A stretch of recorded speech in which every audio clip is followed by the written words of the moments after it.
Thanks, members of the public, for attending.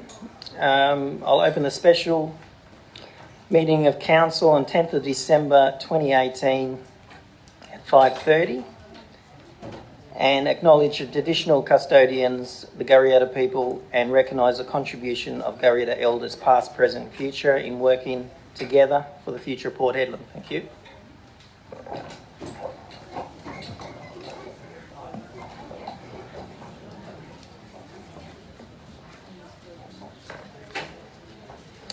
Item 3, recordance of attendance.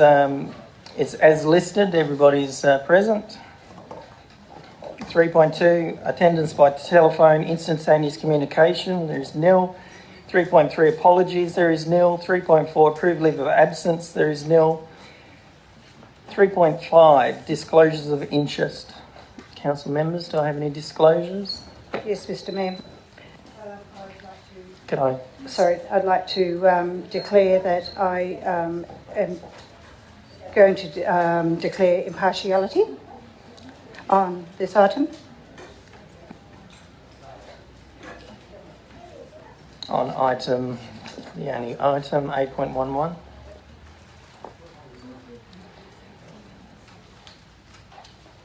Do I have any other declarations?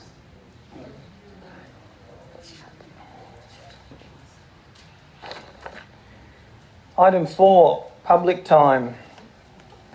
Now, members of the public, I do have to read out this note. This meeting has been recorded on audio tape and streamed live online as an additional record of the meeting and to assist with minute-taking purposes, which may be released upon request to third parties. If you do not give your permission to record your participation, please indicate this at the meeting. The public is reminded that in accordance with section 616 of the Town of Port Hedland Local Law and Standing Orders, nobody shall use any visual, vocal or electronic device or instrument to record the proceedings of any meeting unless that person has been given permission by the presiding member to do so. Members of the public are also reminded that in accordance with section 6174 of the Town of Port Hedland Local Law and Standing Orders, mobile telephones must be switched off and not used during the meeting. In accordance with section 673 of the Town of Port Hedland Local Law and Standing Orders, members of the public are advised to complete a question form and place the completed form in the tray provided. So, members of the public, I don't have any problem with you using your electronic devices to follow the agenda that is on the Town of Port Hedland website. 4.1, public question time. I'll open public question time at 5:33 and call for any public questions. Do I have any public questions from the gallery? We have statement time after public question time, so you can do a statement. Thank you.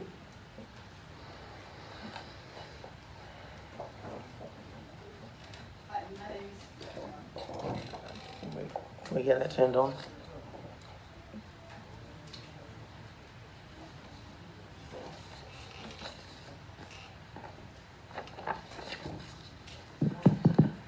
Yep.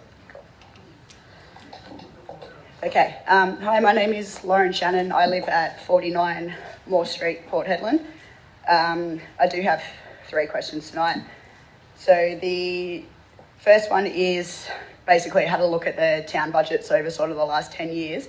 In the 2016 to 17 Town of Port Hedland budget, there was 30 grand included under the retirement village section for contractors trade. The question is, what was the 30 grand actually budgeted for? And were there any works actually completed with the budgeted money, as there is no information about it in the end of year financial reports?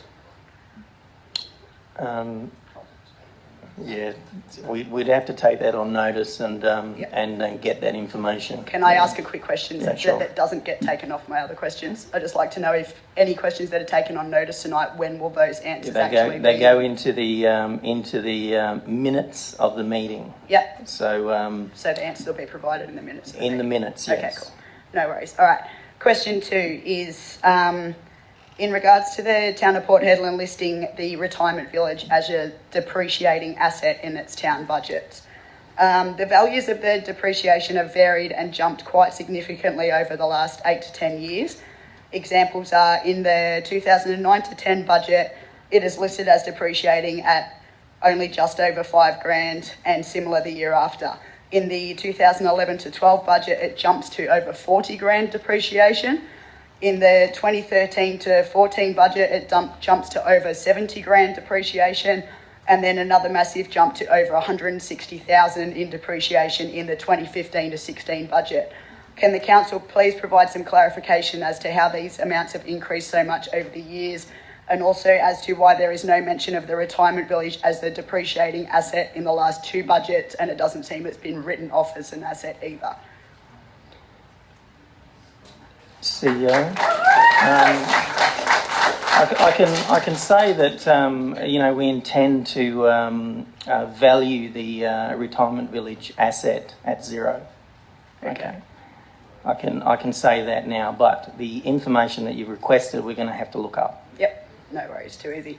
And the third one is, can you please clarify how the council or the CEO or whoever made the decision to choose KSCE Engineers as an appropriate company to complete the structural investigation report, considering, correct me if I'm wrong, the inspection took place on the 8th of May 2018 and the ABN listed on the report for the company appears to not have been active until the 11th of May 2018 and was not registered with the ASIC until the 18th of May 2018. Do we have members of the public? Can I just say that people are asking questions, and they want a response. And while you're all noisy, this response comes out and nobody hears it. So if you can just pipe down, and I'll get you a response. We're not hiding anything here. Okay. Do you have a? They're just cheering me on. Again, we would have to get that information for you. No worries. Okay. Thank you. Thank you.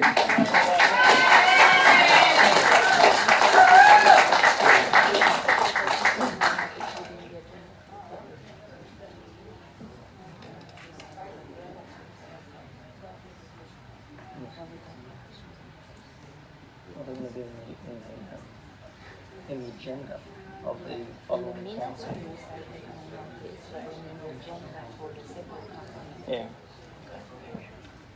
The answers to the questions that are asked tonight will be in the agenda of the next ordinary council meeting.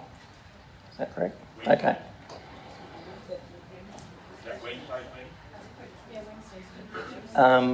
Yeah, hang on, I can clarify that. Will that be Wednesday? For the February council meeting. Okay. Do I have any further public questions? No. Okay.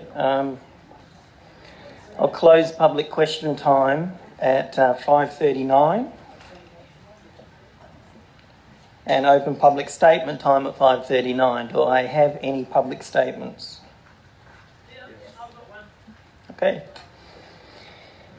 Could I okay, we'll start from here, or if you'd like to come up to the podium. Come on, Chris. Yes, hi. I'm Chris Wally from Retirement Village. I have a statement regarding the Retirement Village.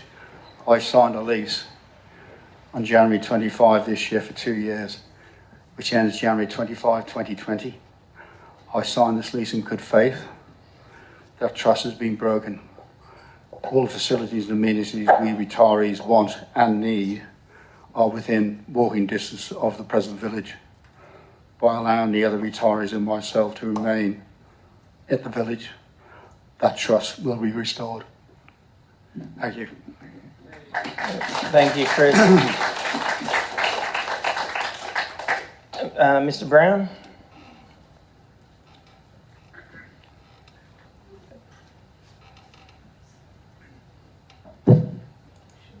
Darryl Brown, 1423 Hardy Street, Port Hedland. Mr Mayor, councillors, staff. Please forgive me, I'm not a public speaker, so here I go. I'm amazed at you all for even considering moving our aged citizens from their home of many, many years. And I ask you to reconsider, as the current facility is not in such a state of disrepair that it needs demolition. Indeed, it will be cheaper to repair than to demolish. And that's a fact, and not a myth, as in the so-called report KSC engineers, who at the time of writing the report were not even a registered business. The Stephen Street facility is outside of the dust zone.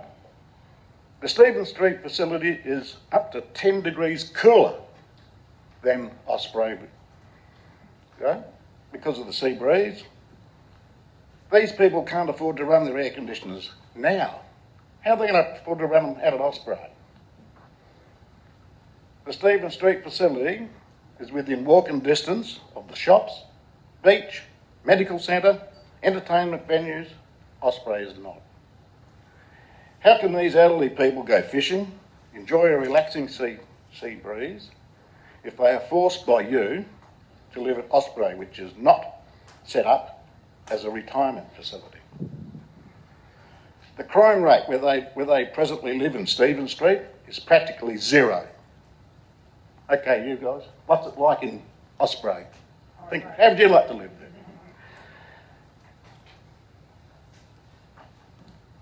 The list goes on, and I believe others will raise many more concerns about how this so-called relocation idea for these residents has been handled thus far. The buildings do need repairs, and we could seek funding for that from state, federal governments, or we could raise it locally as we did when we built them. Remember, these were built by us for them. Please find it in your hearts to do the right thing tonight and let these people remain in their homes. And remember, it could be any one of you in this situation in the future. Thank you, guys. Please remember, these guys need you. Mr. Brown, you did state that it was actual fact that the engineering is not correct. Do you have that? Do you have that documentation? Do you? I haven't got it there, but I can prove it if we have the funding. Have you got the funding? Have you, Mr. Brown? I'm not going to argue with you. No, you're asking me a question. Mr. Brown, I'll ask you a question, Marlo. I'm just asking you. Have you got the proof that they need to be demolished? You haven't got it. Mr. Brown. Have you got it? You're asking me if I've got it. Have you got it? Mr. Brown. Have you got it? If you continue, have you got it? I will have you removed. Have you got it? If you continue. Okay. Have you got it? Mr. Brown. Tell me, have you got it? You haven't, have you? Mr. Brown. Have you got the factual evidence of what you have said? And if you have, can I have that given to the town? Mr. Blanco, I've been in the building trade. Mr. Mayor. Mr. Mayor. I'm sorry, Mr. Mayor. I have been in the building trade for 55 years. I have looked at this building report. I've looked at it closely. I've gone over and over. And they are not in a position to be removed. Mr. Brown, that's enough. Have a look at what they look like. That's enough, Mr. Brown. Mr. Blanco, you're a mechanic, you wouldn't know. That's enough. Okay, do I have any other public statements?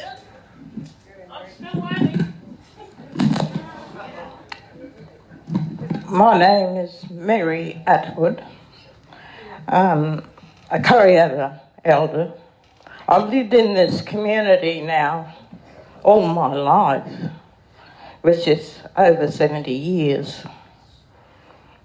I am really disappointed that this this council or whoever provided the information did not contact the community to look at options prior to making a decision to remove this building and remove the people from it. My knowledge goes back to when these people were living in tin sheds. No air conditioning, no fans, nothing.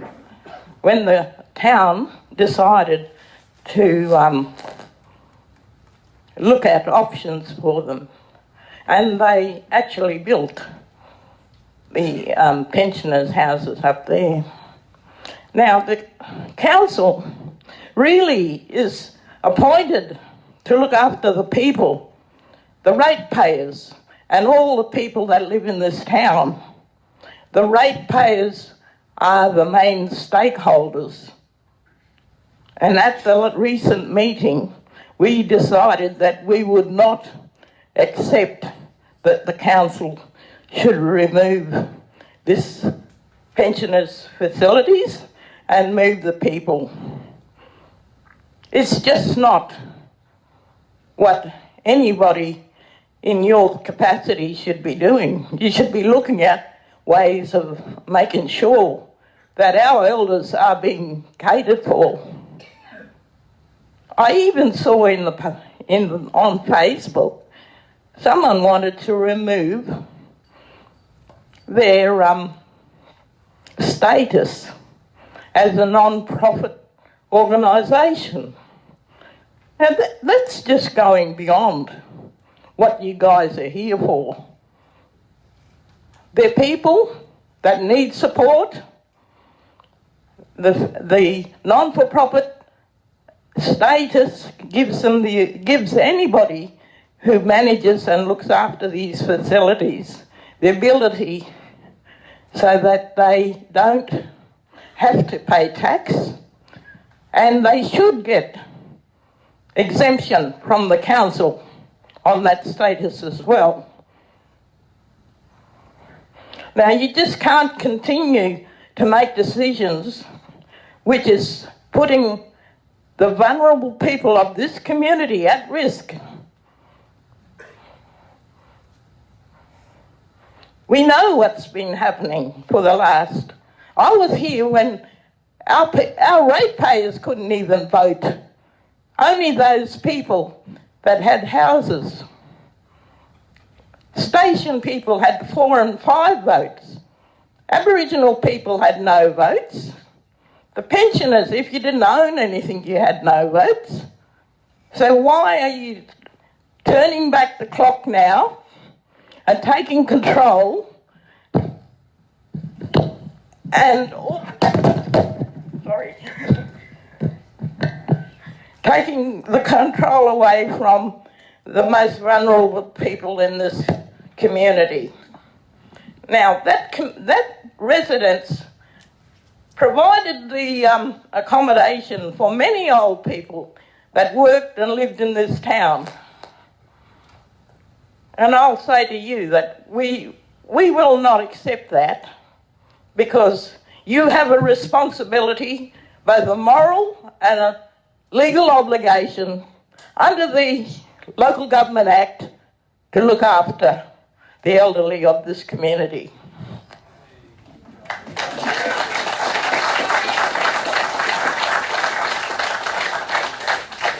Thank you. Do I have any other public statements? Hi all, my name is Isaac Hoddies. I'm from South Hedland. I'm representing Jack Sheltons from Unit 4. So I've been in my unit for 15 years. In that time, I've established myself a comfortable home. I was going to finish my life here, but apparently not. I've worked in this community of Port Hedland, from hospitality to the pier, the heady. I'm also a qualified barber, which I had done also in Port Hedland. I also volunteered as a bus driver for schools and sports events. I've done my fair share of hard work in this community. I ask that you all please Do the same and let us stay. We are just as much a part of this community than every other person standing either side of you. Osprey is not a place for us, the ocean is. Thank you, Jack.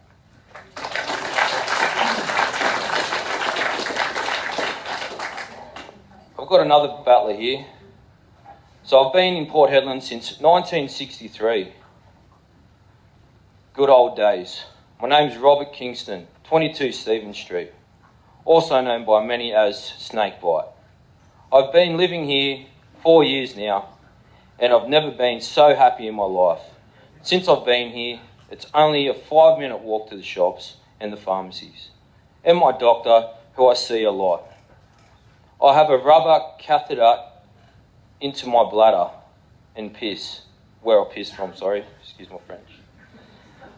From a tap on the end of that, I can't go alone, away from a toilet. The nurse, Robin, from home nursing, comes and changes me every 6 weeks. Now, over Osprey, too far for me to walk where I need to go, but I am going there.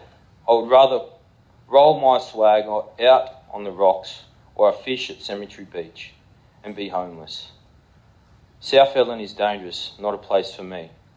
You've got drugs, violence, drunks, and I don't want to be there. So, stick it. Where the sun don't shine. Yours, Robert, Snakebite. Thank you.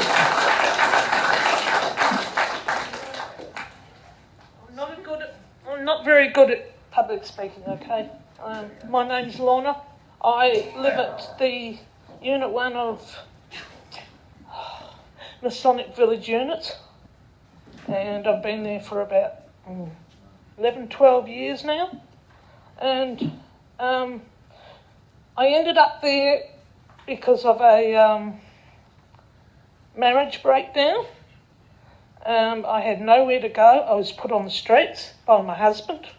He nicked off with my 2 kids.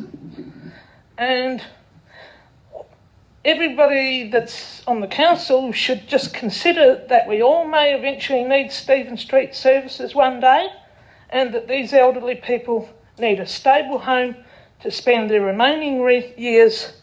How would you like to be turfed out of your only home, and some may have no home to go to?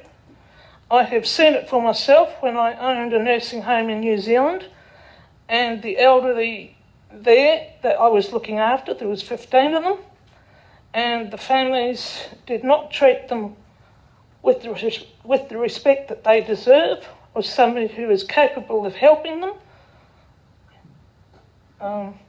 in any way possible. Every one of us can be homeless if circumstances are right. And don't think that's not possible. Thank you. Do I have... Yes, thank you. Kayla, 131 Anders Street, Port Hedland. Mayor, you had mentioned in the last meeting that you had spoken to 7 residents that agreed to go. I knocked on 22 units of the retirement village, 12 of which are vacant, 10 being vacant, and 12 signing that they would rather stay. It's actually unanimous, really, isn't it? There's also a couple in Unit 13 that would rather go to Geraldton than Osprey Village, and they've also written that in their thing as well. I'll submit it for you to see. Thank you. Do I have any other public statements? Thank you.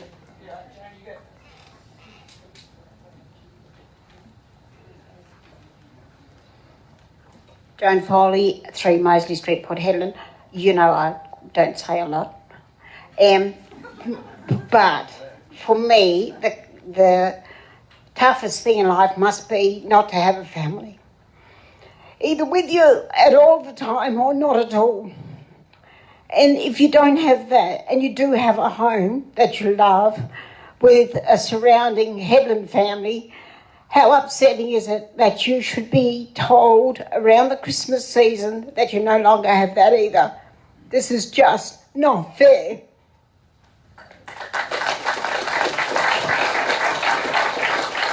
Thank you, Ms Foley.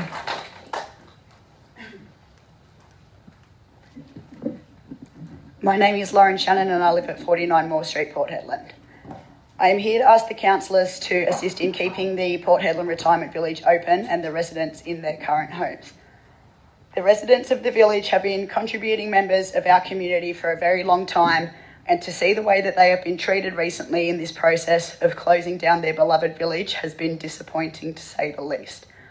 When the residents were called upon to attend a meeting where they would be served termination notices of their leases, they were not offered to bring a support person with them to help them understand what is happening and to be there with them while they receive the devastating news. This has left many of the residents feeling scared, vulnerable and extremely stressed and upset to the point of not being able to sleep at night.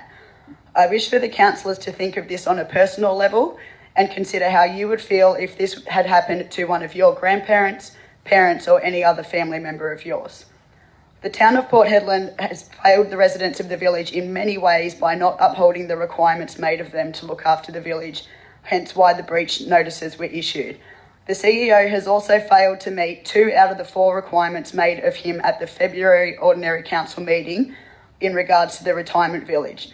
No Port Hedland Retirement Village Reserve has been established, and the most important one, which was request the CEO report back to council with a strategic plan for the Port Hedland Retirement Village, which incorporates community and stakeholder consultation, financial and operational management within 6 months. When I questioned what consultation had been undertaken with the residents and members of the community and members of the council at the last Ordinary Council meeting, the answer from the CEO was that no consultation had been taken place, and that's unacceptable. The CEO has also stated on more than one occasion that no decision has been made to demolish the village, but it states in the Stephen Street Retirement Village relocation fact sheet published on the Town of Port Hedland website that once the final tenant has relocated, existing structures will be demolished. The building reports that have been conducted so far seem to be lacking a lot of information and I believe are not thorough enough to warrant the urgent relocation of the residents. In the Government of West Australia guidelines published as Inspection of Buildings, Guidelines to Building a Compliant Report, it states that where photographs are included in a report, they need to be accompanied with appropriate detail clarifying their nature, location and date taken with areas of non-compliance highlighted, and also a report that contains photographs with little description of the complaint item will likely be considered unsuitable for the assessment. The current report fails to meet these requirements. It has been announced that a secondary building report will be completed but not be available until the end of January due to the holiday season. I believe that the deadline of offer to move to Osprey Village by the 31st of January should be extended until after this building report has been completed to give the residents some peace of mind that they will have somewhere to live no matter what happens. The decisions made now about the retirement village are setting a precedent for the future of the elderly citizens of our town, people who have worked hard their whole lives and contributed immensely to our community. Please have some compassion when making your decisions tonight. That's all. Thank you. Do I have any other public statements? Yes. Grace Green, I live in South Hedland. Why? When my husband and I came up here to relocate 18 months ago, we applied as pensioners to go to Osprey Village, told we had to work 30 plus hours a week. We're going to send all these people back to work?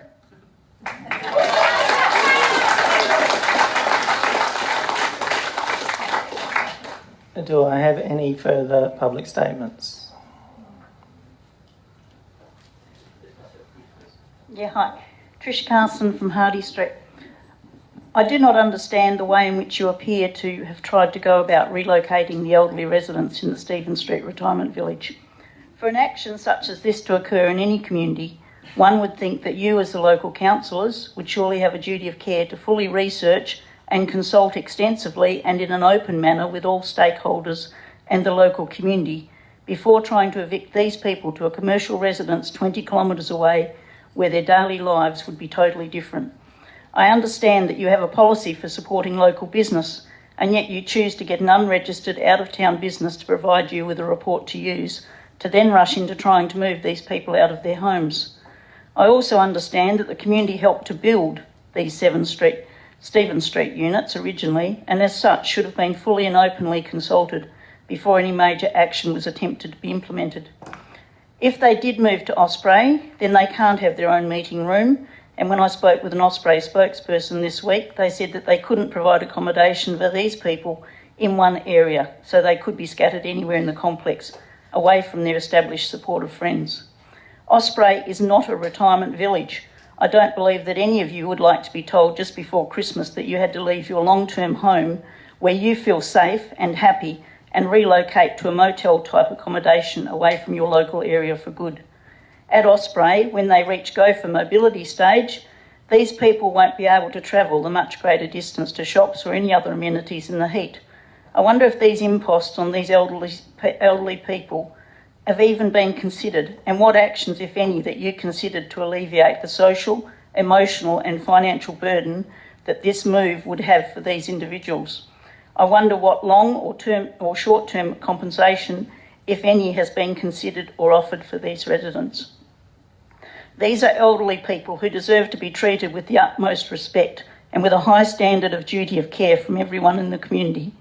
If their present place has been allowed to deteriorate at all, then you should all be ashamed that this has even happened and take steps to rectify the maintenance in a timely and positive manner so that the residents can continue to live in their long-term home that is a retirement village where they have close access to shops, amenities and their local beach and long-term friends in the community.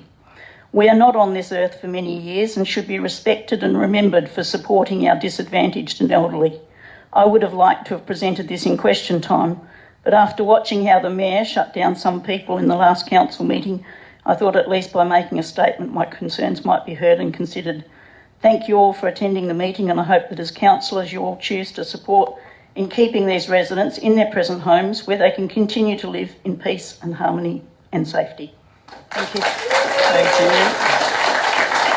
Do I have any further public statements? 139.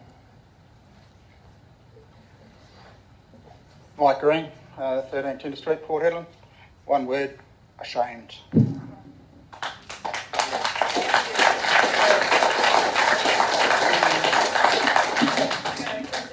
Good evening. My name's Chrissy McDowell. I live at number 6 Nereus Court, Port Hedland. As you know, I'm a relative of one of the residents of Stephen Street. I'm his next of kin.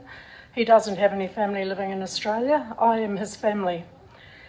And he has been quite distressed by the treatment that he's had from the council, and I've spoken to the Mayor, the CEO and the Director of Corporate Business about that, and I spoke last meeting about this as well.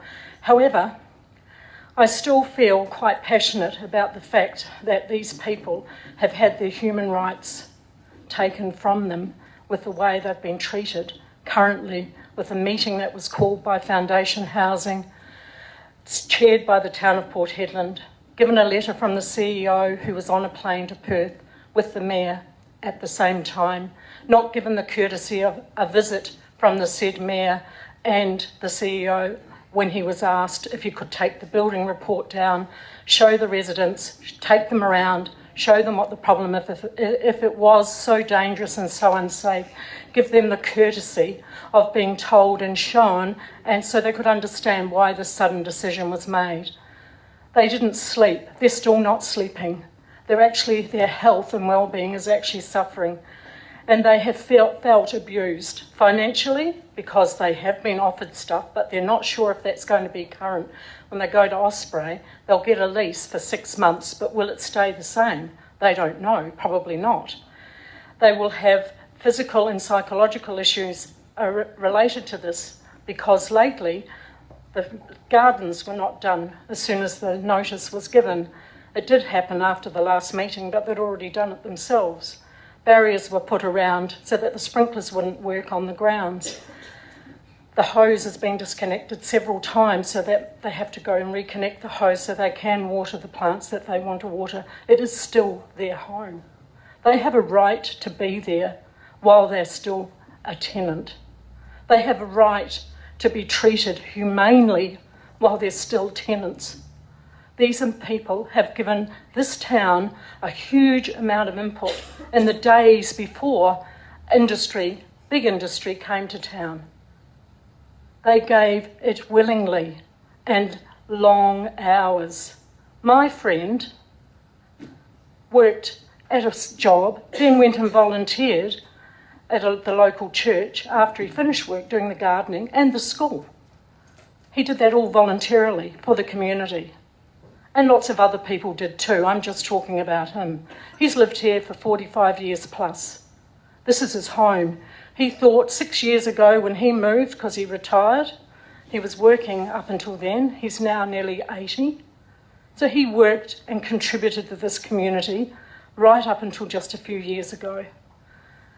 Paid his dues, paid his taxes, moved into the retirement village with the thought that this was going to be his home for the rest of his life. And now he's being relocated away from somewhere that he's not used to. He's always lived in Port Hedland, as have many of the other residents in that facility. They like it there. They get the sea breeze, so they don't have to run their air conditioners. They like having no air conditioning on part of the day. Most of them survived all their working life without air conditioning. So in the human rights for older people, it says abuse, including financial, physical and psychological abuse of elderly. Older people have identified a range of barriers that prevent full participation in various aspects of life. These include public transport not being linked to key public buildings and services, requiring people who are less mobile to walk long distances, and barriers in public infrastructure such as not having chairs, and at Osprey there is no seating where the bus stops are, and to be able to sit down, take their shoes off and have a rest when they're going about their day-to-day duties. Their day-to-day duties ensure that they have a routine. You've changed that routine forever for them, and they don't know how they're going to cope with that. They've already told me many times that they're very, very fearful about what it's going to be like for them over in Osprey, where they don't know anyone. And even if they are there together, it's very close living, and it's not really conducive for elderly people. There are families living there. They drive cars. The streets are very narrow. Their vision, their hearing, it's impaired as you get older. Whether you like it or not, that happens. They're more aware of it than you are because it hasn't happened to you yet, but it's happening to me, and I know how that feels. It's really important for us to think about what human rights, as a town of Port Hedland, what we're doing for these people. We're sending them to another part of the town with no plan to bring them back. Nothing. No community consultation to bring them back. No decision if we are going to take them out of there. 8th of May. And when did they get the notice? 10th of November. It's a very long time to be sitting on a decision and making a plan. You strategically planned it, but you didn't give us the opportunity of supporting them. You didn't give us the opportunity of being included in the decision making. That's what communities are supposed to be about. People who serve us are supposed to communicate with us and help us be part of the decision making. All business knows that. If you've done anything about change in your life and you run a business, if you want people to come with you, you help them come with you. You haven't done that. You've actually turned every one of us against you. We want these people to stay in our community where they're happy. They are valued members of our community, still going about their life, visiting people, doing good works, doing good deeds, even though they're retired and living in the retirement centre. Osprey Village is definitely not the choice for them. They were not considered in that decision, ever. Thank you, Ms McDowell.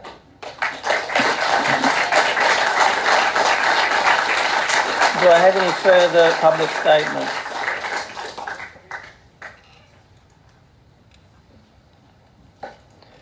Okay, I'll close public statement time at 6:10.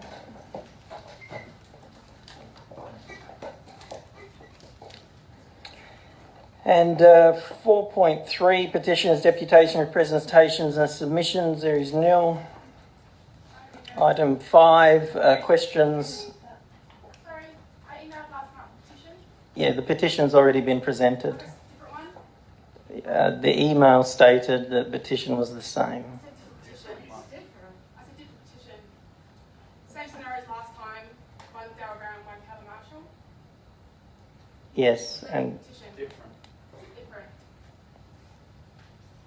is the petition about Stephen Street? Yes, it's different. Okay, so the petition has been handed in. It's different. It's on your behalf from us, Um, Parliament. You can present to the petition, to the town, but the petition was presented, like I stated, at the last council meeting. Okay, thank you. So, item 5, questions from members without notice. Deputy, No, thank you, Mayor. Councillor Arif. The question is, why aren't we... Councillor Arif. Sorry. Members. Members, can I just explain to you what happens? So, if you want to continue doing that, I will adjourn the meeting, okay, and then we come back in 15 minutes. And then if you remain rowdy, I'll adjourn the meeting again, okay, and then the meeting gets pushed out to another time, okay. So it is an official meeting, and there are rules behind how the meeting runs. So I'm following those rules. If you don't want to follow those rules, then I'll apply the rules. Okay? Thank you. I have already stated the reason. Why don't you try being fair? Councillor Arif. Thank you very much.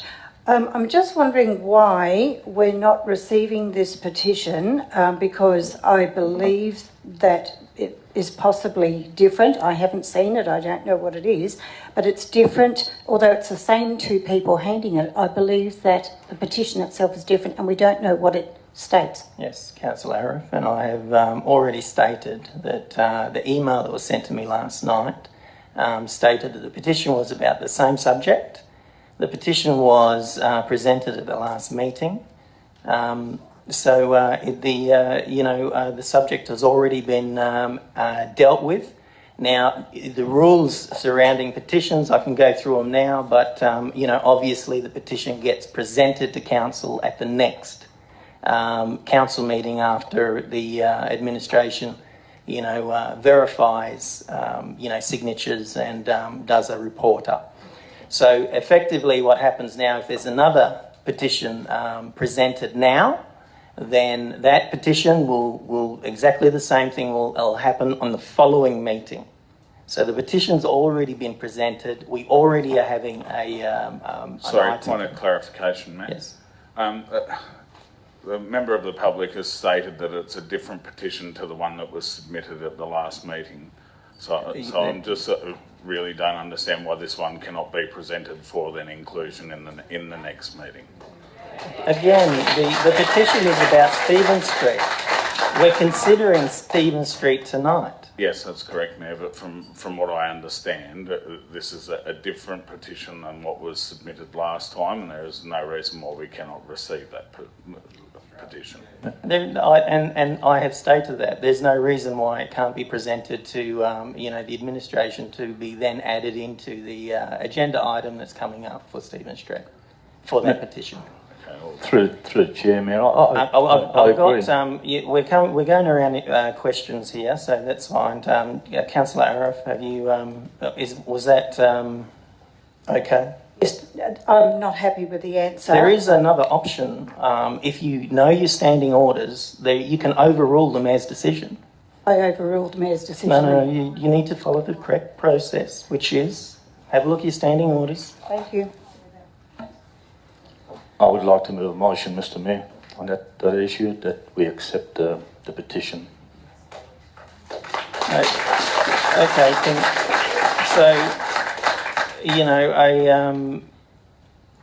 can I get the number of that overruling?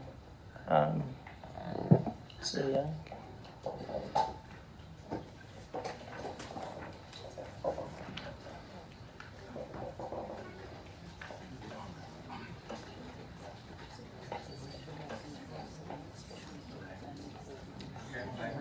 Okay, yeah. Okay, all right. Can I also clarify, Councillor Arif, that that is a special council meeting. So the only discussion that can be had around the special council meeting is what is in the agenda. So a presentation on, or presenting a petition will have to be done at the next ordinary council meeting. Through the chair, Mayor, but which is Wednesday. You did accept the petition last night. So what's the difference between I did not accept the petition last night. Didn't you say it was emailed? Councillors, can we just stick to standing orders and ask the questions at the appropriate time? Councillor Arif, did you want to? Nothing further. Nothing further. Thank you. Councillor Whitwell. I'm absolutely surprised at the way you're handling this, because it may have a number of differences than the other one has, right? And I don't know whether it has, and you don't either. So the question is, what are you basing your opinion on? Advice from the administration that I just got. Like I said to Councillor Arif, it's a special council meeting. A petition can be handed in at the next ordinary council meeting, which is Wednesday. Do you have any further questions, Councillor Whitwell? Not at all. Councillor Carter? Nothing to add, Mayor.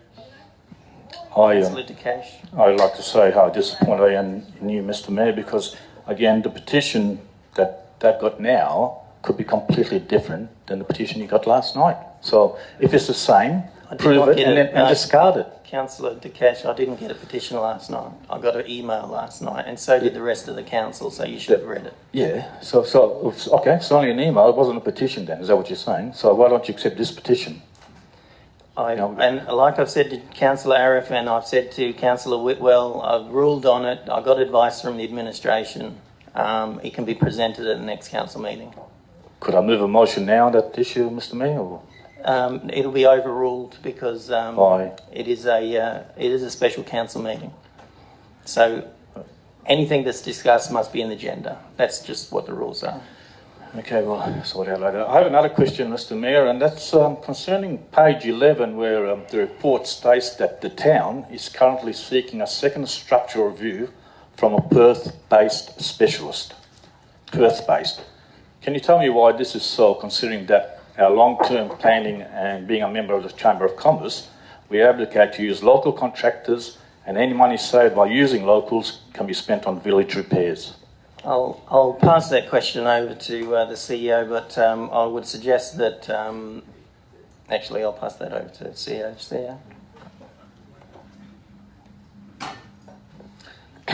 Through the chair, the companies that we looked at in Perth are they're actually they're the best in the business when it comes to this, and because of the importance of the result that we need out of it, we went for the Perth-based contractor on this instance. So they're coming up to Port Hedland on the 17th of December. So that means there's nobody in Port Hedland or the Pilbara that could have come up and had a look at it instead of going all the way to Perth, is that right? The Councillor Cash, the question has been asked and answered. We employed the best people in the business. Thank you.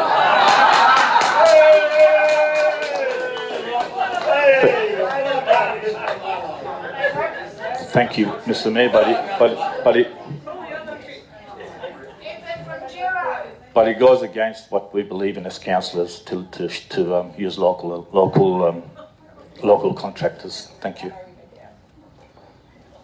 Thank you, Councillor Hebbar.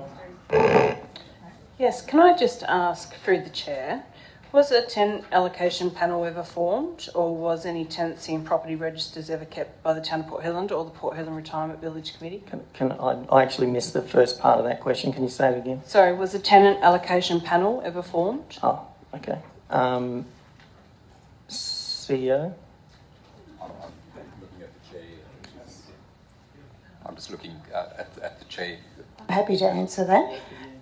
So when an application for tenancy came in, it was put to the board and had referees, which we did check out. And when the board approved the application, then the tenant or the potential tenant was notified. yes, a tenancy register was kept.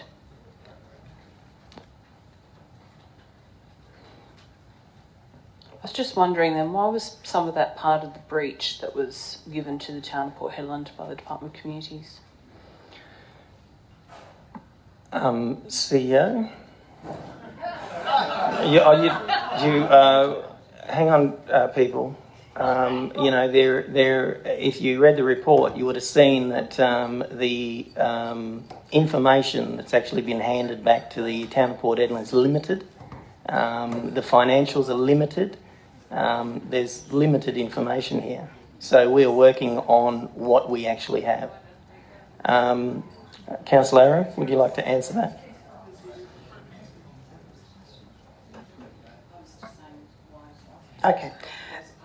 Okay, so the board had all that information.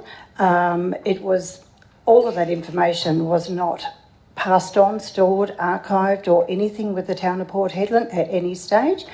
Consequently, when the breach was put on them, they didn't have access to any of it. If they had asked the board, we could have given them any of that information that was supposedly in breach. It was all there. In actual fact, the Department of Housing would come up every 2 years and request all sorts of documents, and we would get them together and pass them on, and they would then go back to Perth and be lost forever again, never to be seen. Any further questions, Councillor? Through the Chair, just on that, Mr. Mayor, there is a report sent to the CEO on the 15th of January 2018 about that issue, about breach. It's in the minutes if people care to read it. Okay. Councillor Hagbard, nothing further? Councillor Donna? Yes, sorry, I would like to have advised of this earlier, but just due to the information in tonight's meeting that's come about. Sorry, I'll just find that. So in relation to our ordinary council meeting February 2018, where we voted on this issue, and my question is through the chair to the CEO.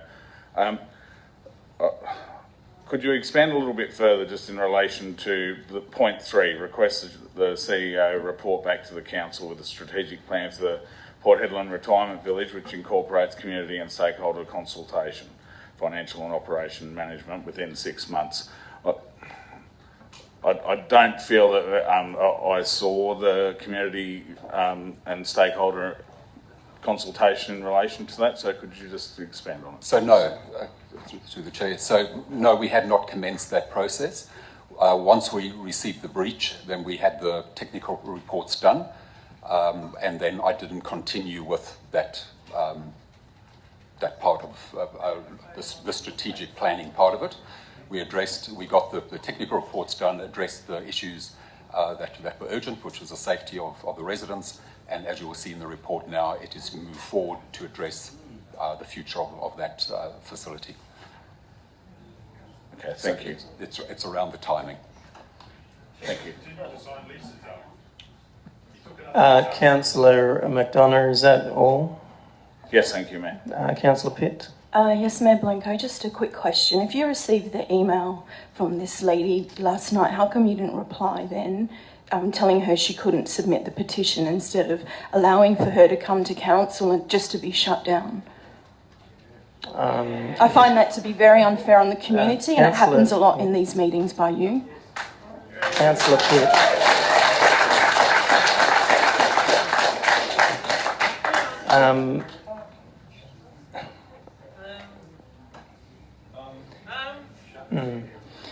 Well, if you would really like to know, I've probably spent the last 3 days solid on this agenda, making sure that I'm across all of the information. So I was up pretty late last night and up pretty early this morning. So, if I didn't get to all my emails yesterday and today, which I haven't, I'll get to them when I get back. Is that okay, Councillor Pitt? Yes, no further questions. Okay, thank you. Is there any further questions you have?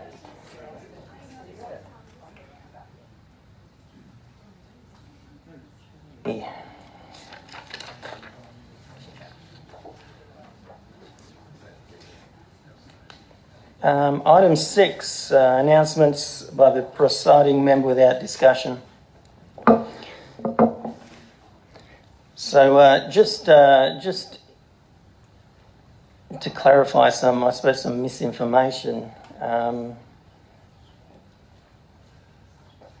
the buildings were actually built by the Department of Housing, funded and constructed by the Department of Housing around 1978. And the development comprised of 22 units,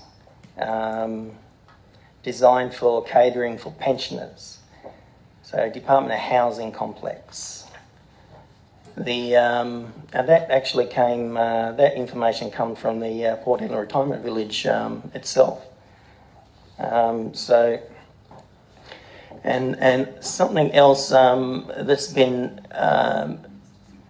stated is that there is a bit of people don't really know what is happening with the Osprey units, and they think that the tenants at Stephen Street might only have a short stay there, and they might be evicted after a certain amount of time.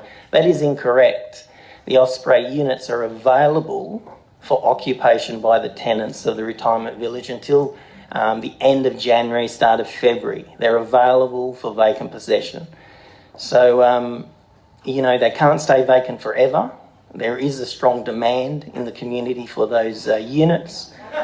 And if you actually, had a look at what is happening in Hedland at the moment, the economy is rising at a rapid rate. There's a lot of developments underway, and our vacancy rate on our general housing in Port Hedland is down to about 2%. So currently we don't have much, vacant housing, whether it be in the private sector or also whether it be in the public sector. So that is why it must be clear that the Osprey units cannot remain vacant, past, January or February. We will request that they stay vacant for a while longer, but, that is not our decision to make. That's Department of Housing decision. So issues like this obviously sensitive, and this subject of public housing has come to the local government decision table because previous councils couldn't make a decision based on foresight. They clearly didn't understand how their decisions were going to affect the town's ratepayers and people into the future when, structures like this, come to end of life. This is a classic example of how all levels of government are working in Australia today. They always take in the short-term political wins and forgetting about the long-term disadvantages created. Now, I always say to my apprentices when I employ them that over the years that they need to be aware of work ethic and cost creation. Whatever they do costs money, and somebody else is paying for it. They have to be aware of that, leaving the lights on, not turning the sprinklers off, bills keep rolling in because there's no personal awareness or foresight of cost creation. It's much the same in local government. Whatever we do as a council costs the ratepayers of the district money. The difference here is the size of the outlay. The bigger the created costs, the bigger rate increases will have to be. Remembering we still currently spend more than we earn. Our income as a town is made up of charges, community, to town facilities like ovals, buildings, landfill, etc., and rates, both of which no one wants to pay. Our asset renewal and maintenance backlog is massive. It encompasses roads, drainage, public buildings, staff housing, pools, libraries. That amount of money needed to bring everything we manage and maintain up to the required local government standard is enormous. We rely on the interest generated from the money in the bank to fund our asset renewals and maintenance program. We're currently just about at our debt ceiling, so that means we can't borrow any more money from the bank. And all thanks to previous councils that have no concept of what our Mr. Mayor, you're entering into the debate. You're not allowed to do that, Mr. Mayor. You can't say things like that. You are breaching. Councillor De Cash. I'm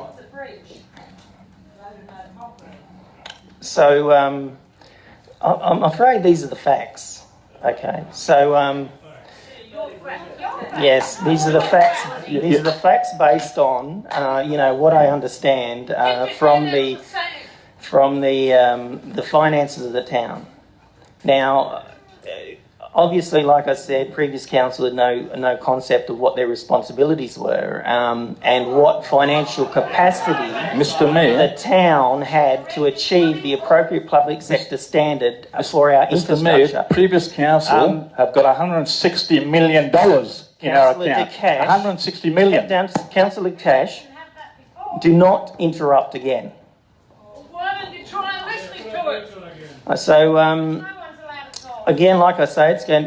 I'm afraid. We're in an official meeting, okay, and this is how the meeting runs.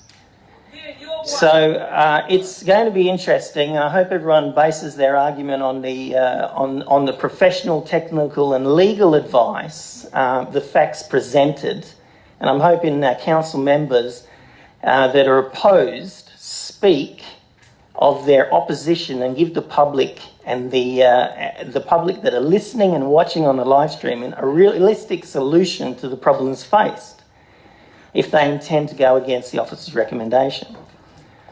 So obviously there are always instances where people don't agree with the position taken on different subjects.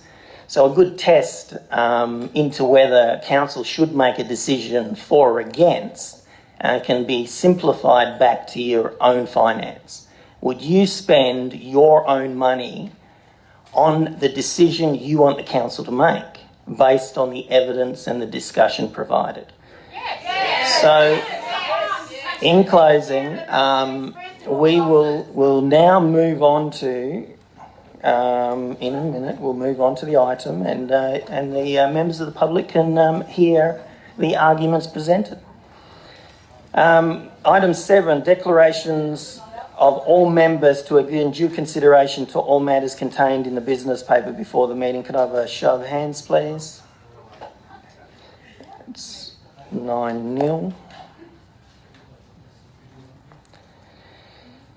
And a disclaimer, members of the public are cautioned against taking any action on council decisions on items on this evening's agenda in which they may have an interest until formal notification in writing by the town has been received. Decisions made at this meeting can be revoked pursuant to the Local Government Act. So we move on to item 8, 8.11. Mr. Mayor, I'd like to... The town of Port Hedland. Make a declaration. Can I just announce the...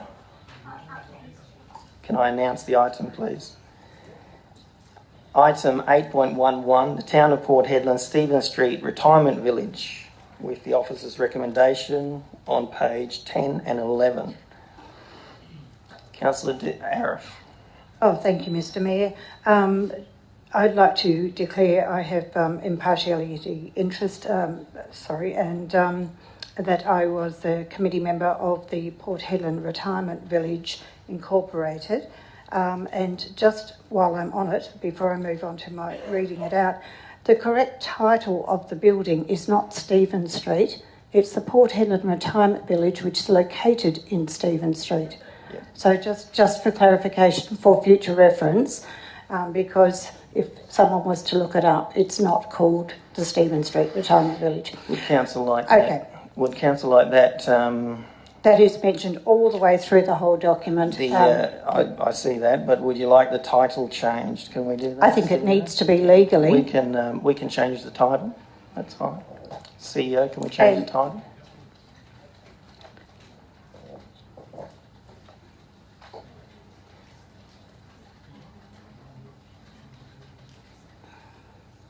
Thank you. With regard to agenda item 8.1.1, Town of Port Hedland Retirement Village, I disclose that I have an impartiality interest because I am a member of the Port Hedland Retirement Village Incorporated Board of Management. As a consequence, there may be a perception that my impartiality on the matter may be affected. I declare that I will consider this matter on its merits and vote accordingly. Thank you, Councillor Arra. So, councillors, I have a officer's recommendation on page 1011. Do I have a mover in the officer's recommendation? On a clarification, Mayor, Mm-hmm. it's a special council meeting. It's my motion on notice. I'm supposed to move it.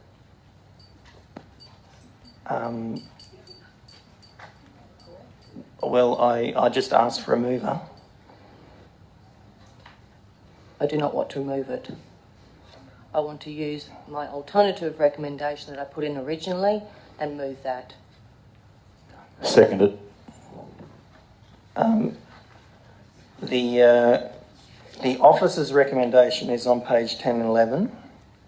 Are you requesting an alternate? That's what I just said. I'm not moving the officer's recommendation. I am moving my original motion that I put on. So,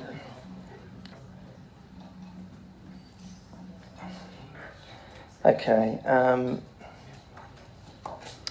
So if we go to, so currently we have officer's recommendation on page 10 and 11.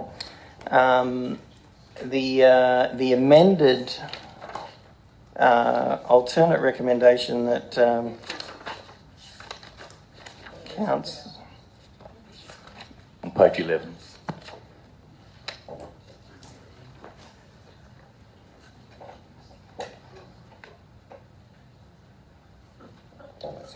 She wants to move this, Oh, this one. which she can. So she's moved and put the second person out.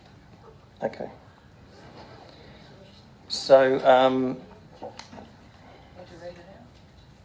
I know I'm going to overrule it. I'm going to overrule the alternate. Excuse me, Mr. Yes, Mayor. hang on. I'll explain before. I'll explain. So, standing orders 11.11. Amendments must not negate the original motion. The original motion is as per the officer's recommendation. So an amendment to the substantive motion cannot negate the original motion, which, clearly it is, a 180, I'm afraid. No, point of clarification. No, can I? This is the original motion, Mayor. Councillor. You have negated. Councillor.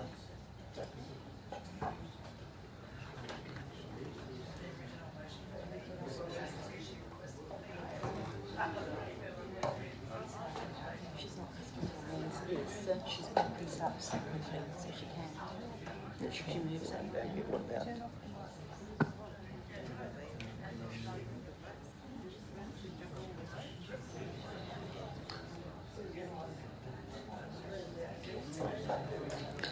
Miss-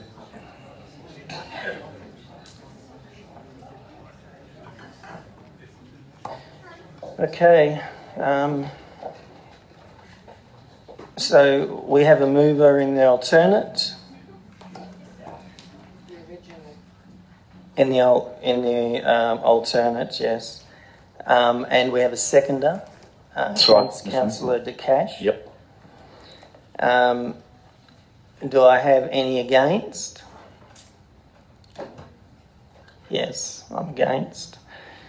Speakers for, Councillor Deputy Mayor. Speakers for, Councillor De Cash. Speakers against, Mayor Blanco. Deputy? Yep, speaking against. Was for, sorry, my motion. The intent of my original motion was changed. That's why I have neglected, and as the person of putting the motion on notice, I can reject the officer's recommendation and put my original motion, which was my intent of this special meeting.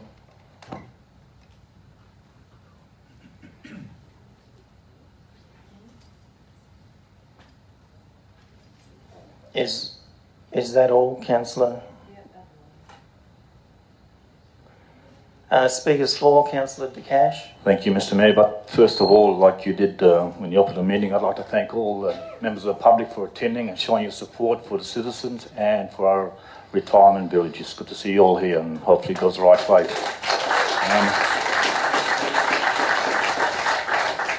Councillors, I'm speaking on the 4 points that I'm a signatory to because they are clear and precise actions that we as a town should immediately take to ensure our senior citizens and the Stephen Street Retirement Village, sorry about that, Councillor, the Retirement Village, not Stephen Street, remains open to accommodate the people living there now and in the future, and to seek funds to repair the necessary work required to bring the village to an acceptable level of upkeep for all concerned.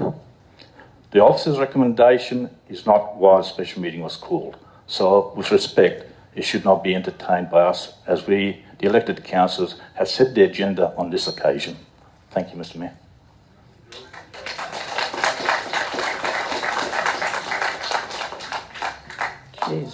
I am very, very disappointed in that argument. There is some serious stuff that we have read here that's also in the agenda, and legal advice that was not referred to. You did not put any of your opposing views forward on it. So, can I reply? No, you cannot, because you've had your chance to speak and you failed to explain. So you should have just accepted. Councillor De Cash, you're breaching standing orders. Look, I'm going to refer to inquiries and advice and findings that's been issued in royal commissions from councils that have been previously been dismissed by the Minister of Local Government in WA. And remembering that what I say here is also recorded, so you can go back and review that. And also what I'll do is I'll post all the links on my Merrill webpage, so you can actually go to the link, find the page number, and then review the information that I'll just present. So my function as the mayor is outlined in 2.8 of the Local Government Act, specifically that responsibility states in 2.81b to provide leadership and guidance to the community. The council also has that stipulation in 2.10 of the Local Government Act. And that extends to all the people in the district, including any financial decisions made. And we need to ensure that we do not disadvantage or redirect significant resources in an ad hoc manner and create a shortfall to the day-to-day operations. And now I believe this council meeting and the attempted, well, it's not attempted, is now the motion by the Deputy Mayor has crossed the line into administrative decision-making. So in the inquiry into Canning on page 109, it states that councillors must take seriously the advice provided to them by the local government CEOs. To simply ignore the advice given, however, without any discussion or analysis on the issues demonstrates poor judgment and is not consistent with decision-making that provides good government. The Port Hedland Retirement Village is another legacy issue that, yes, the town has been unresponsive to. But that unresponsive responsibility has to be shared with the Retirement Village Management Committee, or their lack of. Now, in the inquiry into Joondalup, the recommendation 3 by the Commissioner states the role of council should be to set policy and to watch as a watchdog against unresponsiveness, incompetence and corruption, and away from the administration of service provision. Now, in relation to the Stephen Street facility, the CEO and I received emails from different tenants relating to the serious health and safety issues of individuals living there in early 2017. Part of the complaint was that the management committee was informed many times of the problems but did nothing. After the initial engagement from the town, where we had to get our health department people in to have a look, we then got the hospital involved, and soon after that engagement, one of the residents that was associated with the email passed. We intensified our investigation, looking into the history and the allocating resources, and obviously we were in contact with the Department of Housing all the way through, and we then received the breach.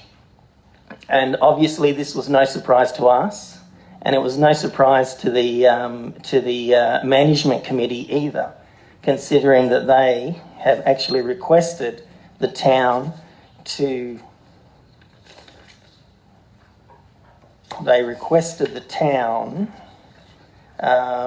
in a letter in November 2015 to preempt any provisions under Clause 15, breach and termination, which effectively, in my opinion, meant that they wanted to move away from the administration of the retirement village. Mr. Mayor, aren't you going to the debate about this issue? You're crossing the boundary, Mr. Mayor. Councillor. Yes, Mr. Mayor. I'm just asking a question. Can you stop? Can you stop? Well, you're breaching. The town has put funds in the budget for the Port Hedland Retirement Village over years, but did not spend those funds on the facility. The money was redirected to other things. Since November 2015, the town has done some work on identifying the issues. Past administrations and councils were aware of the issues relating to the housing complex. The Port Hedland Retirement Village Committee wrote, like I said, to the town on the 5th of November, asking for an effort to be made to preempt the termination, or the breach and termination, because they were worried about the issues with the committee not being able to manage the complex due to ageing or not enough people on the committee. The town of Port Hedland is currently negotiating and investigating the future of the facility, and our direction has been supported by council members, both current and previous, in briefing sessions. The management committee has, in not so many words, supported the same action as we're currently taking. They've supported that now, and they've supported that, in past years. And there's documented evidence of that. So it's strange how I don't currently have the majority support of the council. We are currently maintaining the gardens and doing limited maintenance. We're spending ratepayers' money on this complex. We don't care. We've done nothing.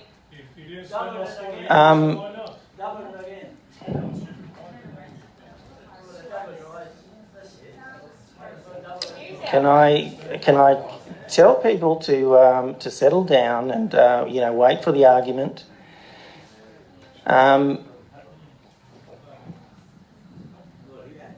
The Department of Housing understands the situation and has supported us by allocating the appropriate number of units to relocate the residents. The Osprey units are well maintained. They have a bus stop out the front, and and they have a common room. Caretakers are on hand for any issues. It's actually a better situation currently than what they are used to.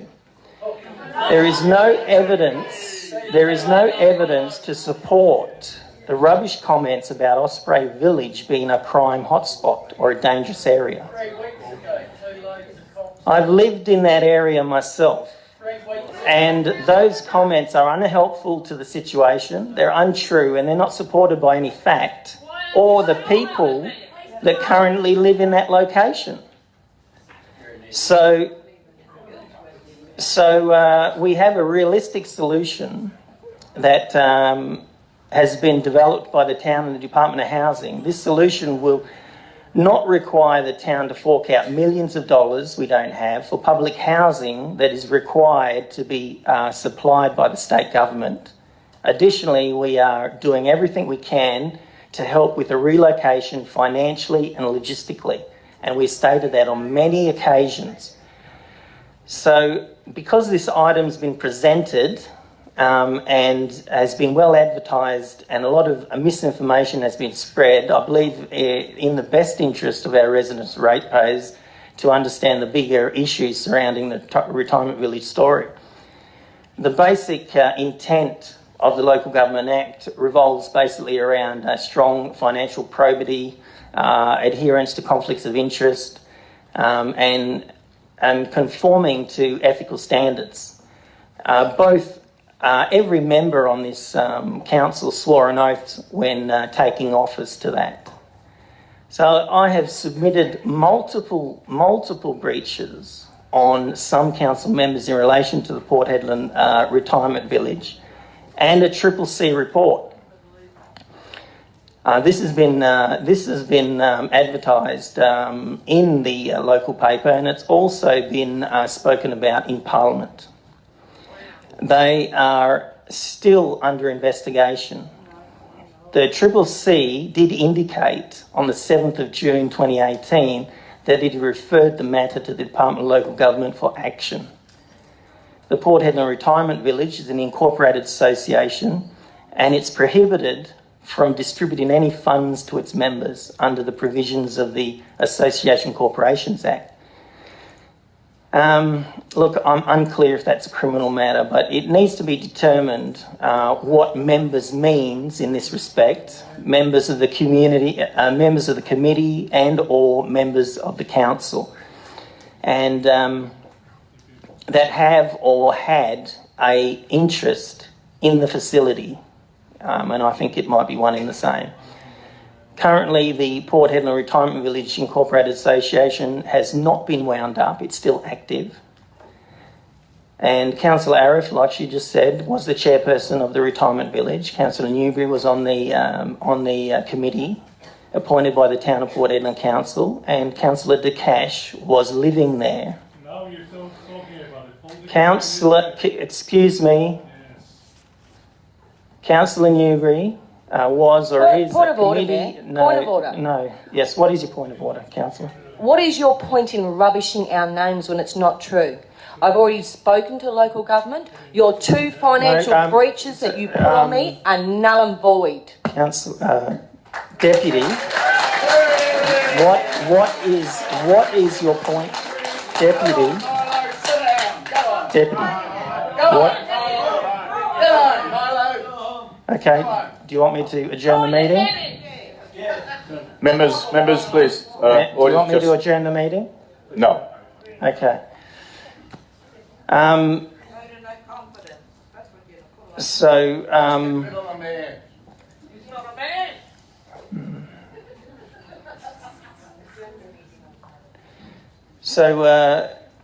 Councillor Newbury is a committee member, depending on what the determination will be on the whether the association is open or not. And financial declaration documents show that a financial relationship with the Department of Housing, which in my opinion requires a financial declaration to be stated in the matter.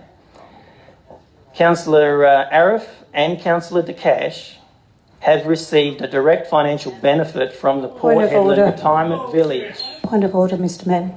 What is your point of order? 9.9 in our standing orders, duration of speeches. A member is not to speak on a matter for more than 5 minutes. That's correct. Okay, And- so and I've been as- watching the clock. You've spoken for about 8. I've been lenient. Okay. I think you have So had your say. again, Councillor.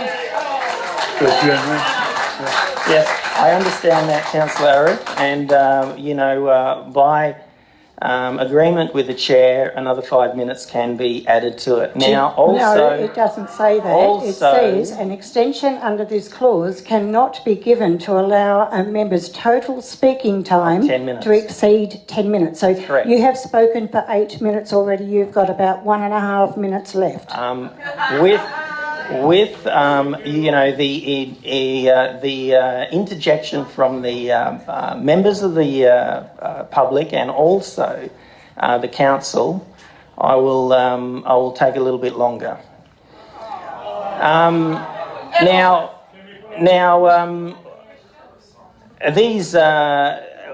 These issues are documented by the Retirement Village financial accounts. These amounts are well over the prohibited dollar amount threshold for sitting council members. Councillor De Cash was a tenant. He lives there at the Port Hedland Retirement Village. Caretaker, Mr Mayor, make it right. You were a tenant and a caretaker, yes. He lived there up until, I think, March this year. He lived there rent-free.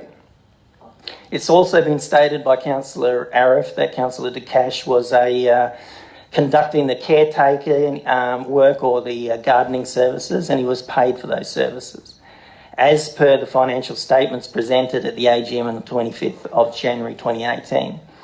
So in the financials, I cannot find any reference to any tax contributions for the employment. As the primary authorised financial signatory, Councillor De Cash or Councillor Arif authorised the payments to Councillor De Cash for those services, and in my opinion that creates a closely associated financial issue on top of all the other issues, and this is where it gets too complicated for me. And the matter must be investigated by the appropriate body and settled before any decision is made in these on these council members. If that's the case, Mr Mayor, why don't you wait? I had no choice. Obviously, the special council meeting was requested by the 3 council members that I'm referring to. Now, in the Royal Commission into Wanneroo, it states on page 1043 that the legal system generally takes issues of conflicts of interest very seriously. So, Mr Mayor, If point of there is order. a potential conflict Point of order, interest, duration of speeches. You're well and truly over the 10 minutes now. We've given you enough leeway. Thank you, Councillor Arif. Excuse me, Mayor Blanco, can I get a point of clarification with what you're saying? Yes. At the end of the day, though, you can sit here and say all of these things with financial interest, but isn't it up to the individual councillor for them to declare that interest? We're in debate currently, Councillor Pitt, so, if you want to add it to your debate, that's fine. So, again, I could go on about this for quite some time. Please don't. And the issue remains that the Department of Local Government is absent in these matters, and I believe that they're asleep at the wheel when it comes to ensuring... Point of order, that, Mayor. I spoke to them last week, so I don't think they're asleep. What is your point of order? Mr Mayor, you've gone on too long. What is your point of order? I don't think you're telling the truth here. Let's get on with it. Okay, so, council members, the issue remains that we have solid financial advice that brings, duty of care into the situation, where we have a duty of care to understand the information that's provided and follow the CEO's advice. And if we don't, then we are liable not only personally, but the staff are liable, as well as the ratepayers of Headland will become liable for any damages that may occur for somebody that puts a action claim in against the town. So, in closing, I suggest that council members disclose their interests. I suggest that council carefully considers the advice presented.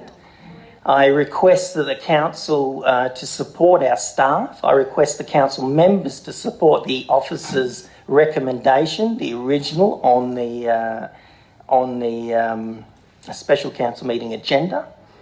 And I suggest that we add a further point to the recommendation that requests the CEO to seek advice on financial conflicts of interest by current sitting council members. Now that is good. That is good advice. There was a mover and a second on a recommendation. It was passed. What are you doing? I'm speaking on it. It was passed by the majority. I'm speaking on it. Now, you're going... Councillor De Cash. Yes, Mr. Mayor. I mean, you've gone 15 minutes, 20 minutes. Councillor De Cash, yes, I'm going to, if you continue to do this, I'm going to ask you to remain silent. If you continue, I'm going to obviously put complaints in about it. That's fine. I'll accept the complaints. So, but I please, disagree. That's enough. I disagree with the motion that has been presented by the Deputy Mayor. I think it is based on the advice given to us. I think it'll be very unwise of the council to follow that recommendation that's been moved and seconded, and I suggest that we do not pass that and we go back to the original officer's recommendation. Thank you. Let's have a vote on it. I think we already had a vote, didn't we? Speakers for? I'll speak for it. Mr. Mayor, over the years, I've only ever seen this amount of people in the gallery 3 years, twice while I've been on council or once before I got on council.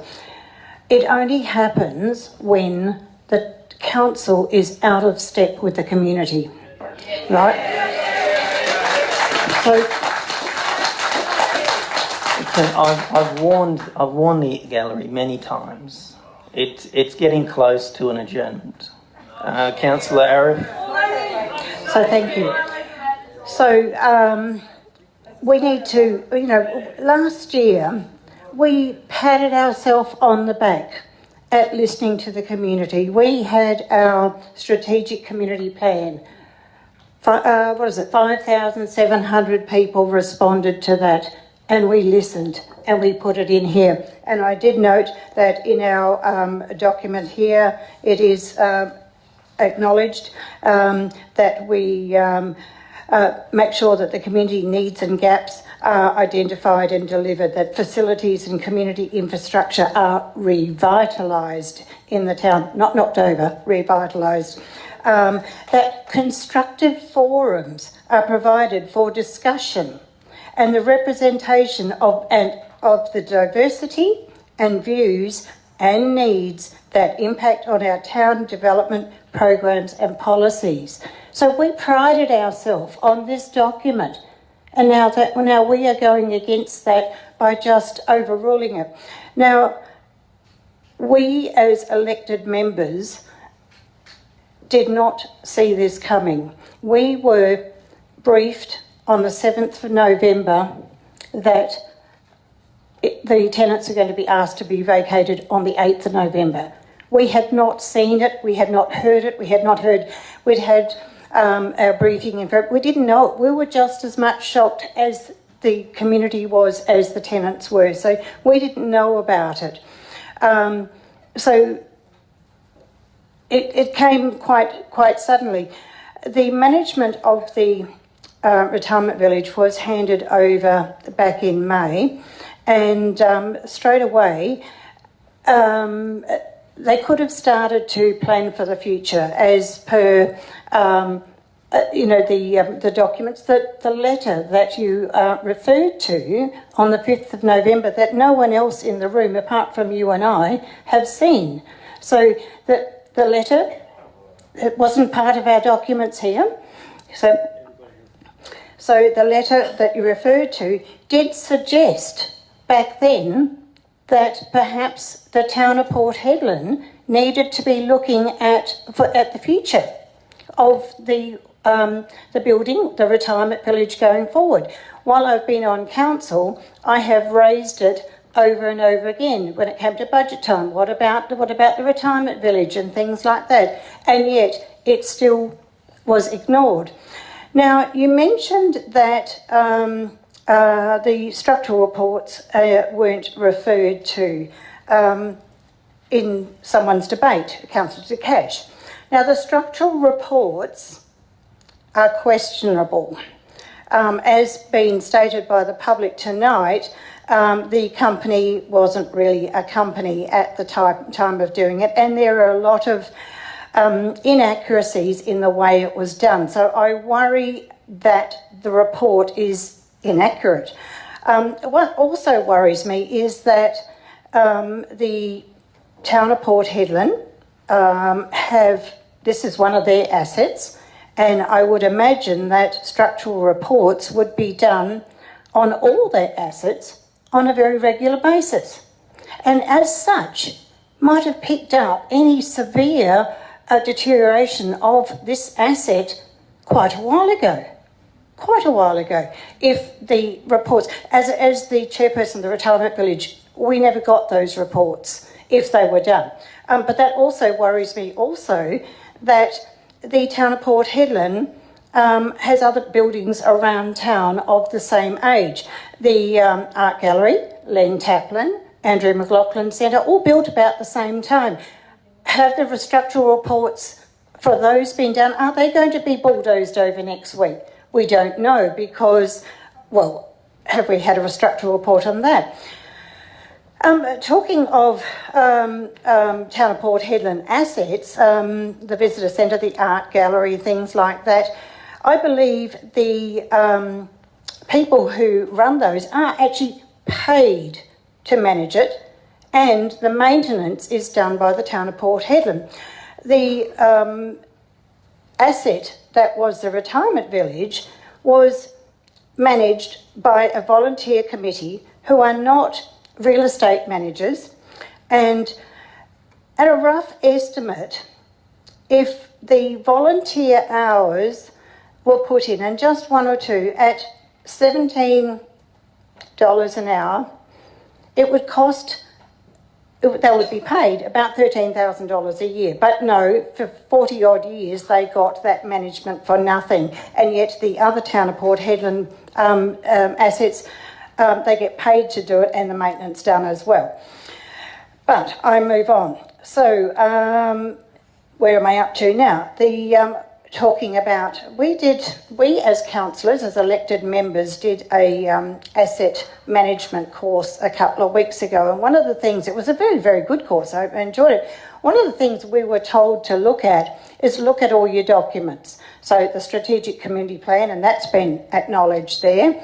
Then I dug out the other one, the guy, and I can't remember what his name was, told us to look at was the Pilbara Regional Blueprint. But that's not acknowledged there. But I have found something that goes with that. So this is created by the Pilbara Development Commission, and it's for all of the Pilbara, obviously. So the Pilbara Development Commission adopted this in 2015. It's identified that investment is required to develop intergenerational communities.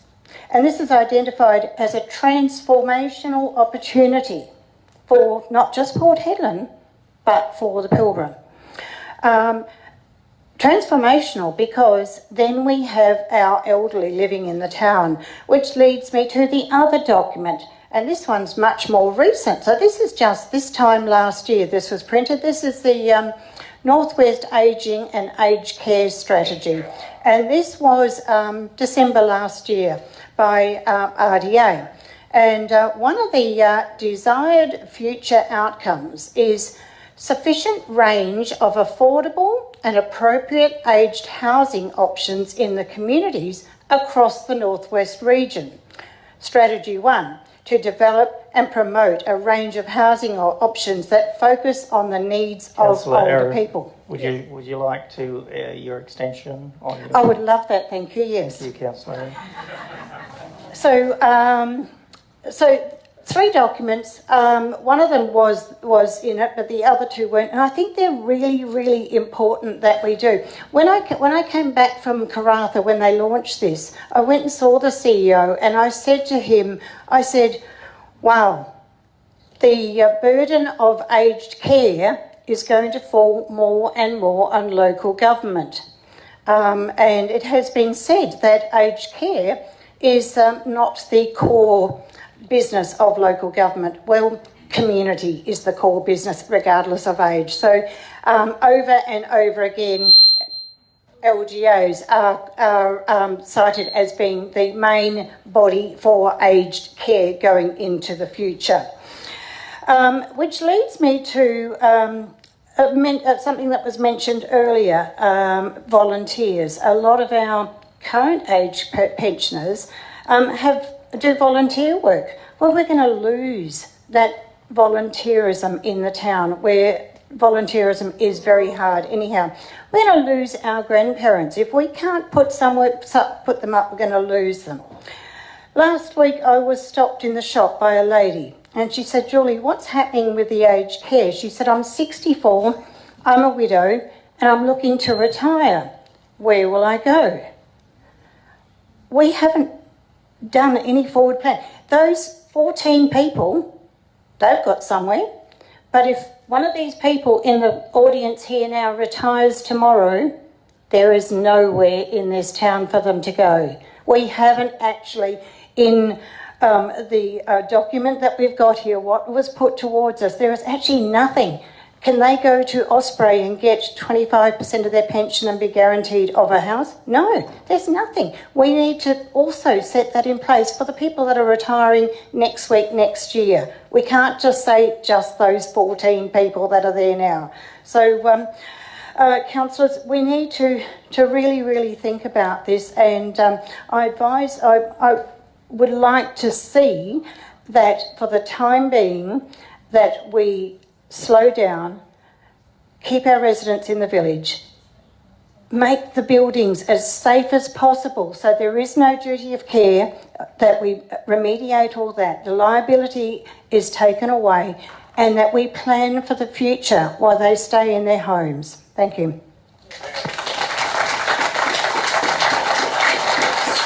Speakers again? Yes, thank you, Mayor.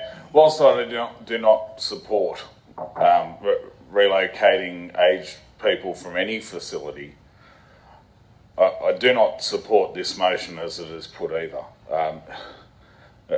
One thing that's glaringly missing from the points there is that what are we doing to make the place safe immediately? It's all good and well that we have an evacuation plan for weather events and that sort of thing. What about other incidents? There's a 13-year-old girl, she was 13 when it happened in Perth, that was electrocuted from a Department of Housing, in our Department of Housing house, just by touching the tap. And she's got a irreversible brain injury. And her parents are trying to sue the government over that. I cannot put my name to... I've spoken to contractors that have worked in these premises over the last 12 months, who shall remain nameless, but that I have asked them openly, okay, so I haven't actually personally inspected them on the inside. Could you tell me if you would live there or what the state of them is? And the answer was very clear. I wouldn't let my parents in there. So,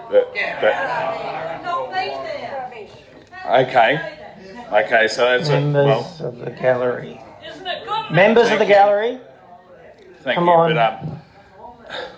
but it's if a contractor feels that those buildings are unsafe, and I'm all for the rest of the motion as it stands, but I will not put my name to it when there is no mention there of making it safe immediately.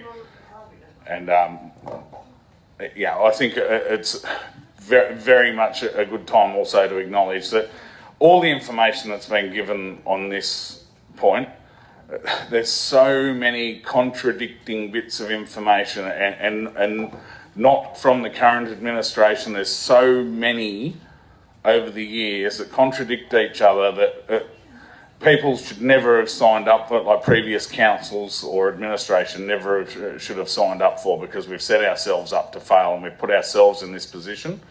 The state government has failed us. I've seen letters from Councillor Arif back over the years where she's basically begging the state government for help. They've done nothing, and you know, it disappoints me as a councillor that's only been on for 1 year.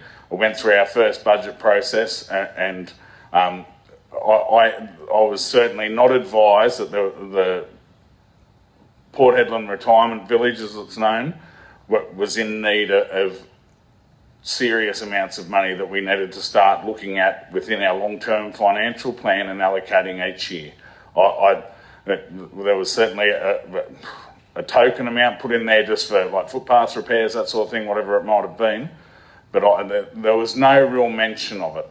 And yeah, I feel if there was members of the council that knew that it was such an issue, that they haven't shared that information with the rest of the council, and I find that exceptionally disappointing. For the benefit of these people that are here tonight, they need to understand that not everyone at this table it was fully aware of these issues until such time as it was just dumped in front of us, and then we go back and we look at what's here, and it all contradicts itself, and the town has got involved in an area that we shouldn't be managing anyway. So the administration has done the best thing that they could to remove the risk from the ratepayers, because I certainly don't endorse all of our rate money going to repair that when it's a state government issue. I'm happy to be part of a council that works with the state government and supports it, but I will not be held to account when we have been literally left in the lurch. Thank you.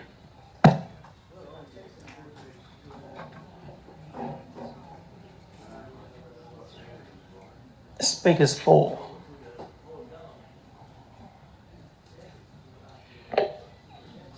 I'll speak for this motion, Mayor. It's a very interesting argument we just had with the sense of some degree of urgency. This thing, when it came along to me on the desk, was about a letter in February 2018. Now, I was familiar with the village, and I know people in the village, so I'm not completely naive. But that was the first time it really came to me. And then there was this arrangement we have is a result of a 25-year agreement, and it's still got about 5 years to run. I think I might be wrong in that, but it's certainly got a period to run under that joint venture agreement with the Department of Housing. So it's really a combined issue here as to who was looking after this so-called deteriorated building to the stage that people think it should be eventually, or not inhabitable at all, even with some minor changes, that it's still got a life in terms of that. And the thing is that we took a long time from the February 2018 to the last one, which I got on Friday, which was the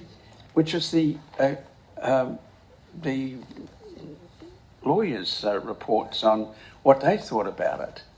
And so I spent a bit of time on those, and really it did help clarify things quite strongly. And in fact, it indicated, in my view, that we were being told some pretty funny things during the process. So what we've got is we've got a thing which we've had building surveys report. That was 27th of April. We didn't get the engineer's report for another 3 months until July 2008. And then we had this so-called confidential briefing, which was on the 14th of November. I cannot comment on what happened in that confidential briefing, but I can say that not very different to what we see on the page at the moment. The position we've got is that I just had to write to them, because it was a week out before we had to make this sort of decision, and I wrote to the mayor and the CEO about a few things we didn't know about, and one of those, we didn't have any information from solicitors, or we didn't have any. We still haven't got a lot of letters from consultants and the like, which go towards making up the base of information. And I wanted to talk about the insurance cover as well, but that hasn't been covered. It is in the joint agreement, and it's also in the tenant or the other agreement, which is between the town of Port Hedland and the people who are running the site. And we did have a clause in those agreements which said there must be insurance, but I couldn't work out whether it was there or it wasn't there. So, whether we had and how much we had and how much risk we had in that. Whitwell, can I just clarify that the Yep. insurance issues were Thank you very stated on page 19?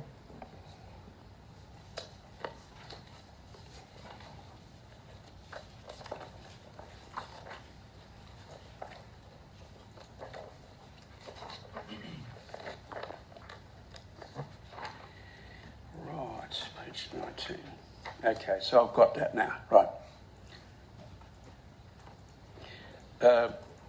Does everybody have page 19?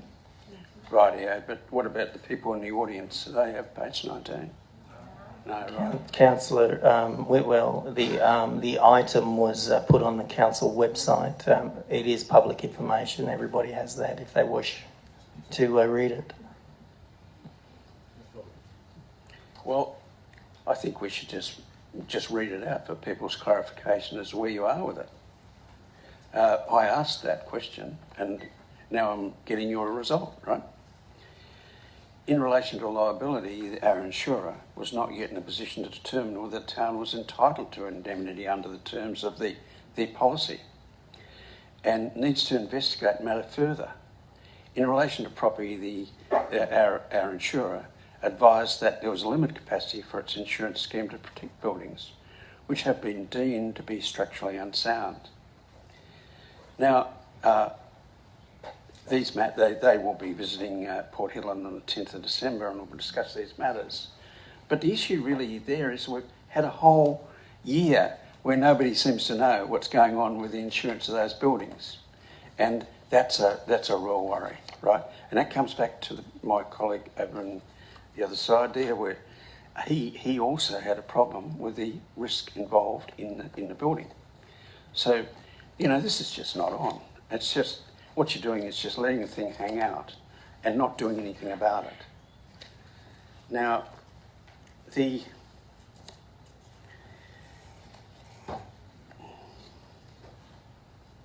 I'd like to say at this stage, I don't really want to go into any more fills around of bureaucracy, but really I'd like to just say I'd encourage anybody to actually get the matter rolling and look at endorsing this motion that I'm speaking to. Thank you, Councillor Whitwell. Speakers against? Through the chair, I'll speak against the motion. I support the majority of the motion, but I just feel like this is not the right motion. The recommendation does not address the petitioner's request to lobby the state and federal government as they laid out. It does not address and fix the duty of care that we have as council, or the insurance position that you've just pointed out by Councillor Whitwell. So in that regards, I feel that this motion needs altering.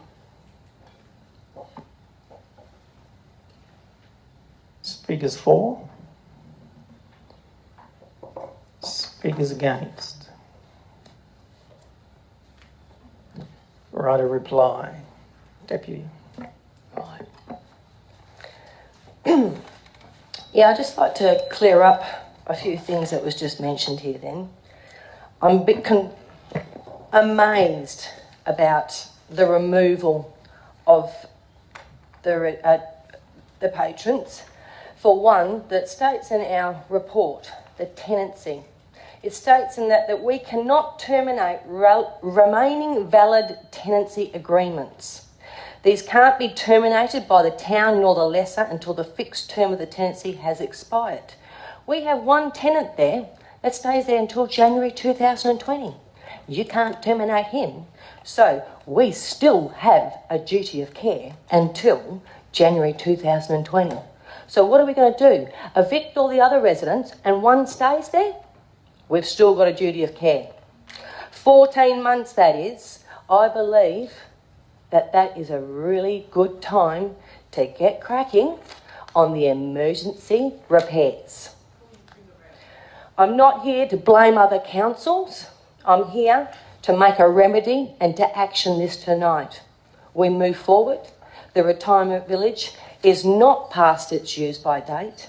The report, I believe the report shows the buildings to be sound, not forgetting that the community hall was built and delivered only 17 years ago. I think most of you here would have houses that are a lot older than 17 years. So why would you bulldoze a 17-year-old building? With exceptions noted above, the buildings are substantially structurally sound. Throughout the whole report, it says they're sound. Why would you remove tenants? Where is the risk? I really want to know, because that is not even stated in the report either. Where is the risk to the lives? I want to know. The facility cannot be adequately addressed by urgent repair and maintenance work. This is my objective tonight, to explore on council to agree to my motion and start the emergency works to get the facility to where we can put expressions of interest out to run and maintain this facility. It is not our core of business, but as you would know in the last following couple of months, childcare is not our core business either. But the holistic approach is our community. They are a part of our community, and we will do justice by these community members. Thank you very much.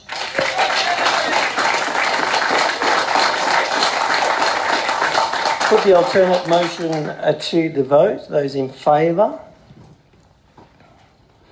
and those against. Motion's passed 5-4.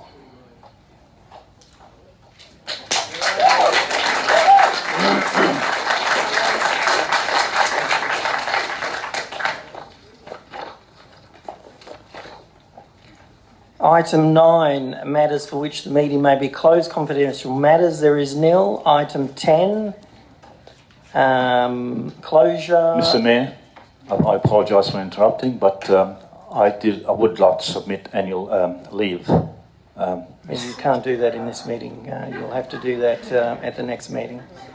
I won't be here next meeting, Mr. Mayor, so I apologise now. Thank you. The next ordinary council meeting will be held on Wednesday the 12th of December 2018, commencing at 5:30. So I'll close the meeting at 7:29.